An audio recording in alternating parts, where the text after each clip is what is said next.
हरे कृष्णा कृष्ण कृष्ण हरे हरे हरि वो।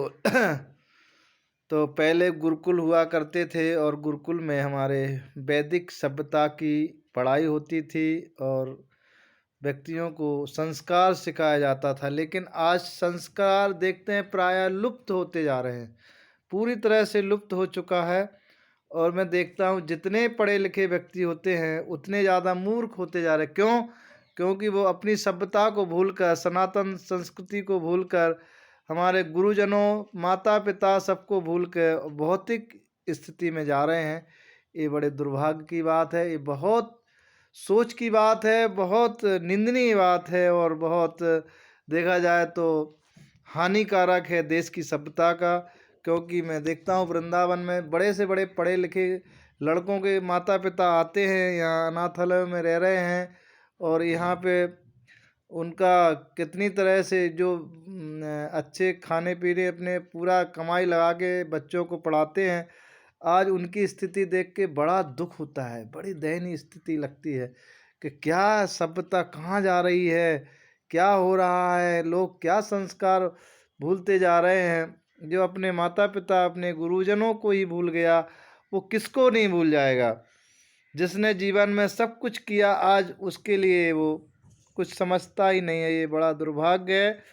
तो मैं तो यही कहूँगा कि पढ़ाओ लिखाओ, अच्छा पढ़ाओ, कोई बात नहीं, लेकिन माता पिता लोग संस्कार देना मत भूलिए। हम सोचते हैं पैसे के लोग भाग रहे हैं, पैसे के भौतिक स्तर के लिए लोग परेशान। आज मैंने बहुत सारे लोगों से मुलाकात हुई, मैंने उनसे कहा कि आपको तो केवल बच्चा पढ़ाया मानते हैं, लेकिन आपको पैसे की भूख थी ना।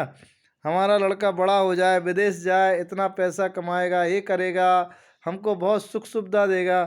तो आपने बहुत स्वार्थ बस उनको उनको आपने भी कुएं में ढकेला है, अर्थात और असभ्यता की ओर ढकेला है। तो आपको ये परिणाम तो भोगना पड़ेगा। तो ये माता पिता की भी गलती है, लेकिन उनका ये भाव नहीं होता है कि हमारा बेटा ऐसी असभ्यता में चला जाए, भौतिक संस्कृति को भूल जाए, माता पिता के संस्कारों को ही भूल जाए। उनका ये भाव नहीं होता है एक्चुअली में। लेकिन प्रायः ये देखते हैं कि लोग अपने माता पिताओं को भूलकर और बड़ा उनके साथ दुर्व्यवहार करते हैं। उनकी पत्नियां आ जाने के बाद उनके साथ बहुत बुरी स्थिति में, बंगाल में, कई जगह में, पूरे भारत में घूमता रहता हूँ, देश विदेश के लोगों से मिलता हूँ, तो मैं देखता हूँ कि बहुत माता पिता उनके कितने दुखी हैं। और भक्त भी मैं आजकल देखता हूँ कि भक्त लोग भी अपनी पत्नियों को नहीं समझाते हैं। उनकी पत्नियां भी उनके माता पिताओं के साथ कैसा व्यवहार कर रहे हैं, सलूट कर रहे हैं। मुझे बहुत लोगों से इसका शिकायत मिली है। तो ये बहुत अनर्थ है, उनकी भक्ति शून्य है। जो भक्ति कर रहे हैं, भजन कर रहे हैं, नियमों का पालन भी कर रहे हैं, लेकिन अपने माता पिता के साथ अच्छा व्यवहार नहीं कर रहे हैं, उनके साथ सलूट नहीं कर रहे हैं, अच्छा उनको गालियां देते हैं, तो ये धिक्कार है। और उनकी भक्ति कभी सफल नहीं होगी, किसी जन्म में सफल नहीं हो सकती, क्योंकि पहले गुरु तो उनके माता पिता ही हैं। और जब गुरु का जो परित्याग करता है, गुरु को जो भूल जाता है, गुरु के संस्कारों को ख़त्म कर देता है, गुरु का ही अपमान करने लगता है, तो निश्चित ही उसका अधपतन होना निश्चित है, उसको कोई बचा नहीं सकता है। तो इसलिए पहले तो संस्कारों को कायम रखें। अगर भजन करना है, हमारे माता पिता, गुरुजन जो हैं, सबका सम्मान, सबका आदर करें, तभी हम आगे भक्ति की श्रेणी में बढ़ेंगे। पहले से ही हम गिर चुके हैं तो आगे हम भक्ति में कभी नहीं बढ़ सकते। भगवान की प्रेमा भक्ति तक जाना तो बहुत बड़ी बात है, साधारण भक्ति में जा पाना ही बहुत मुश्किल हो जाएगा। तो इसलिए भक्ति ये नहीं सिखाती है कि आदर्श संस्कारों को भूल जाओ, गुरुजनों को भूल जाओ, बड़ों को भूल जाओ, माता पिता का संस्कार आदर करना भूल जाओ। तो एक कदापि नहीं होना चाहिए।